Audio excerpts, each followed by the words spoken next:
Good morning, everybody. It's absolutely wonderful to be with you here today, and I hope that you're well, and I hope that you've been having fun at home. You know, the weather's been absolutely glorious these past few weeks, and it's really given me a chance to get outside into my garden, relax a little bit, and look after my garden. It needed a little bit of love. And it was just yesterday I was sat outside, and a beautiful butterfly flew down right in front of me. It fluttered its white wings and it looked absolutely gorgeous. And it really got me thinking, wow, aren't butterflies amazing? Isn't it so cool that a tiny egg hatches into a caterpillar? And then the caterpillar eventually cocoons itself away and takes some time to transform, to change into something else. That caterpillar, after taking the time away, changes into such a beautiful butterfly. And I think it's even cooler that then that butterfly will lay eggs and that life cycle will go on and on. But it got me thinking about us. Are we like caterpillars at the moment? Have we cocooned away in our houses, away from the world, just for a little bit to keep ourselves safe? And what's going to happen when we come out of our cocoon? Are we too going to be like those beautiful butterflies? What an exciting thought. And today, the story that I wanted to share with you is about a man who is transformed, is changed, just like that butterfly when it comes out of its cocoon. The story that the grown-ups have been thinking about today is about a man called David, who we first get introduced to when he is just a boy in the story of David and Goliath. I wonder if you can remember that story about how David, the small boy, kills Goliath, the giant, even though the odds are stacked against him. And if you can't remember that story, maybe pause the video for a second and just have a little read of it in your Bible or have a look on YouTube if there's a video. Because that little boy David, he grows up, and as he grows, the people around him start to really, really like him, and they start to want him as their king. And we know from our Bible that God has decided that he will be king. But there's a little bit of a problem. You see, the king at that time was called Saul. And Saul didn't like the fact that the people really liked David and wanted him to be their king. So Saul came up with a plan, and it wasn't a nice plan. It was a plan to kill David.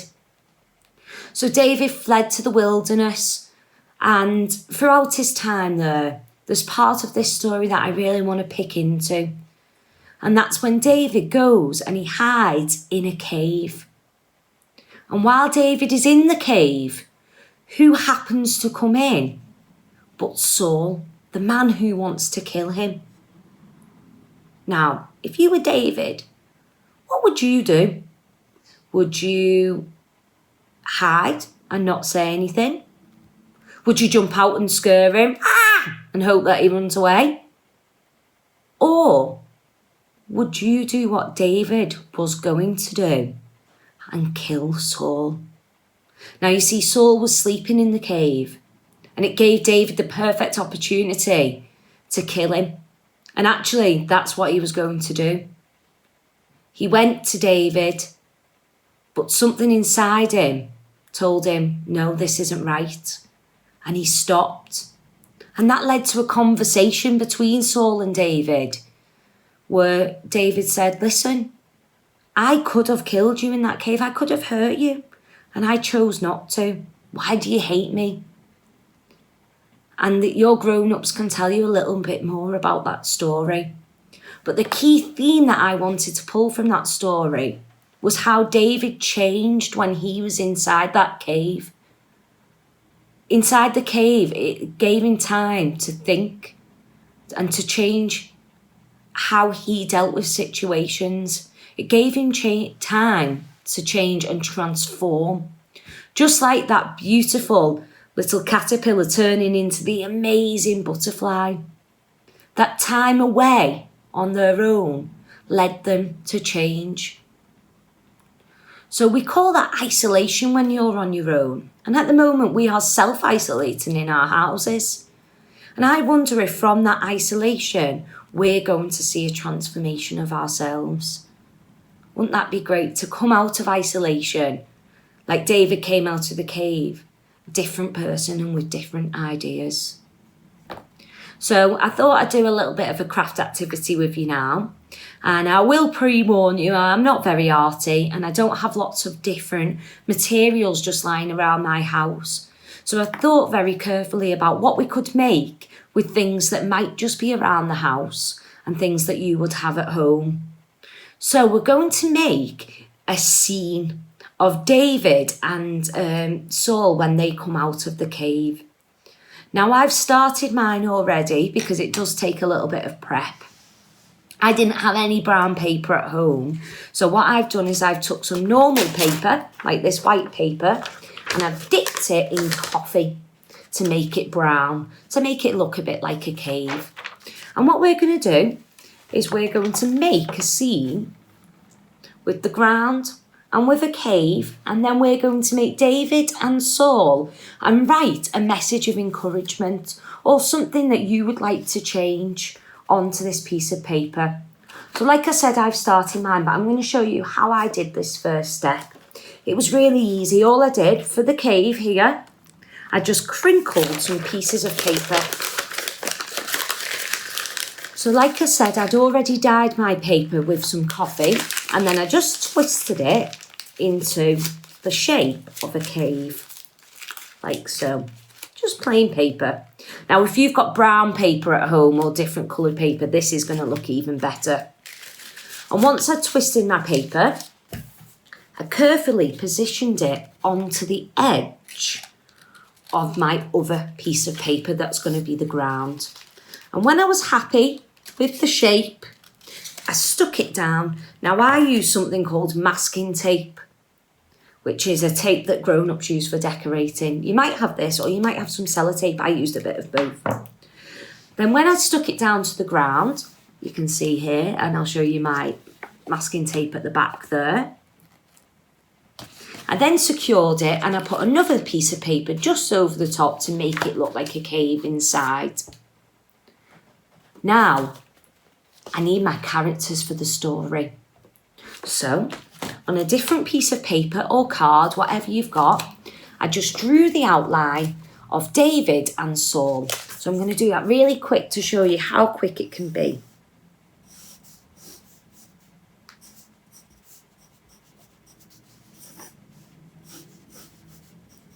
Now, like I said, I'm not very creative. I'm not an artist, but I always try my best. So when you've drawn your outline, here's mine. What's really important is that you leave a little tab at the bottom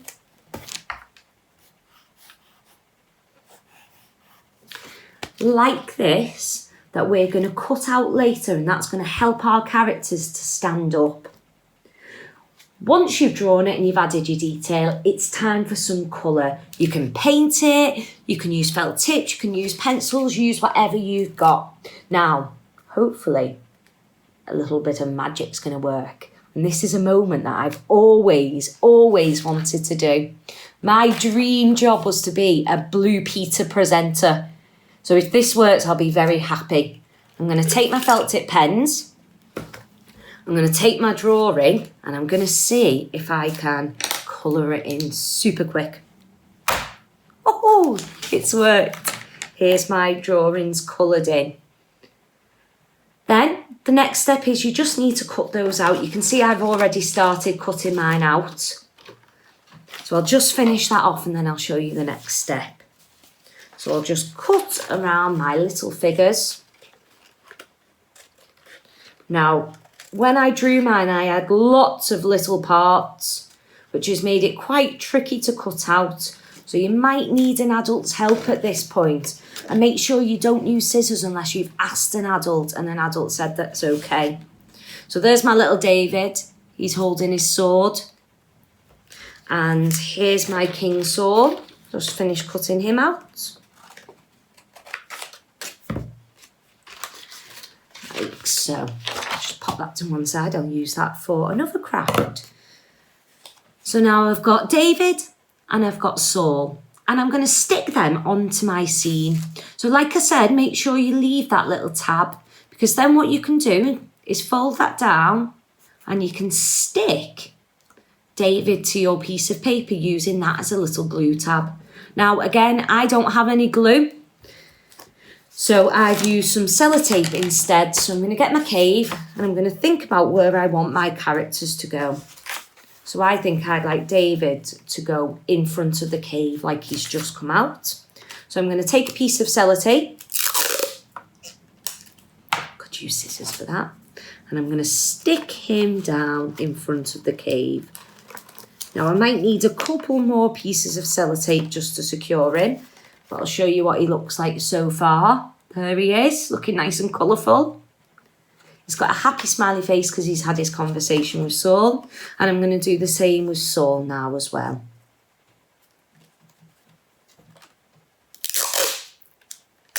I'm going to put him on the other side of the cave. Just there. And again, I might need a little bit more sellotape just to make sure that I've secured them. I'll show you where I've stuck him.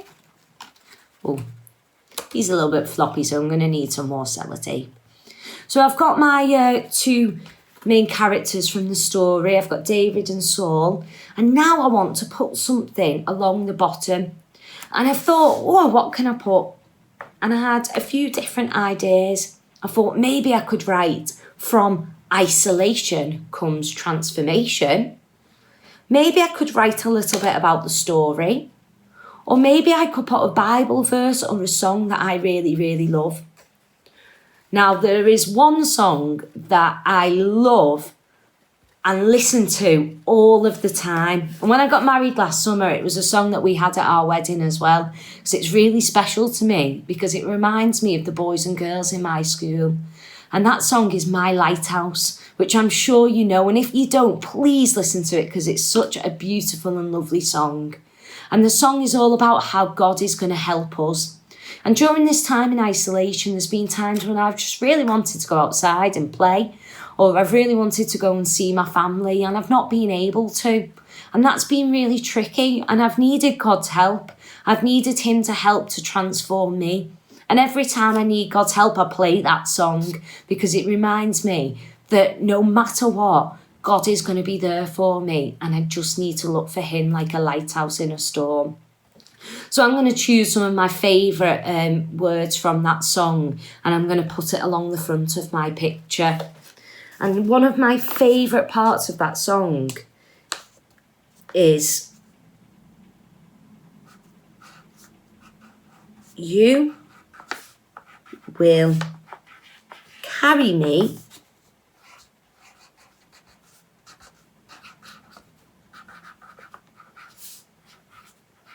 safe to shore.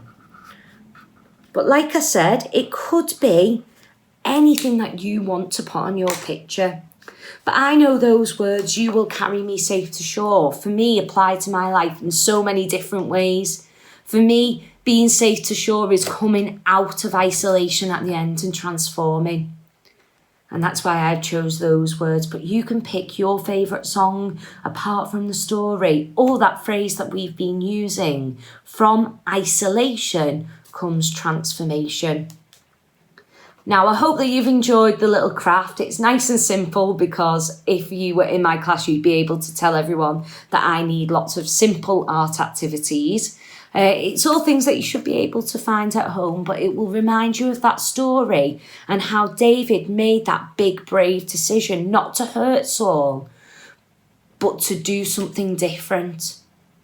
I hope you all stay safe, and it was lovely being with you here today this morning. See you soon. Bye.